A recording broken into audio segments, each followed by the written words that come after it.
যারা ex serviceman আছেন, মানে যারা আর্মি, নেভি, এয়ারফোর্সে চাকরি করতেন, তাদের জন্য আমরা একটা দুর্দান্ত গুড নিউজ এনেছি। তো আপনারা জানেন আপনাদের কোটা থেকে, এবং আপনারা আপনাদের কোটায় রেলে হয়তো ফর্ম ফিল আপ করেছেন। কেউ হয়তো এনটিপিসির জন্য প্রিপারেশন নিতে চাইছেন, বা কেউ হয়তো গ্রুপ ডির জন্য প্রিপারেশন নিতে চাইছেন। তো আপনাদের জন্য আমরা স্পেশালি একটা ব্যাচ ওপেন করতে চলেছি, এবং সেখানে বেশ কিছু জন ভর্তিও হয়েছে। কিছু কিছু এক্স সার্ভিসম্যান আছে যারা তাদের সময় অনুযায়ী আমাদের কাছে পার্সোনালি প্রিপারেশন নিয়ে থাকেন। তো বাদ বাকি যারা কাটোয়ার আশেপাশে বাড়ি, বা কাটোয়ায় বাড়ি, বা কাটোয়ায় যারা এসে একটু প্রিপারেশন নিতে পারবেন, তারা অবশ্যই আমাদের কোচিং সেন্টারে যোগাযোগ করুন। আমাদের যেটা স্ক্রিনে দেওয়া নাম্বার আছে সেখানে আমাদের সাথে কন্ট্যাক্ট করুন।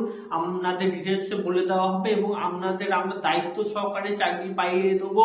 কারণ আপনারা জানেন আপনাদের এনটিপিসিতে 10% এবং গ্রুপ ডিতে 20% এক্স সার্ভিসম্যান কোটা থাকে। সেই কোটায় আমরা দায়িত্ব সহকারে এর আগে অনেককে চাকরি পাইয়েছি। এখন আমরা সামনের পরীক্ষায় আপনাদের চাকরি পাইয়ে দেবো।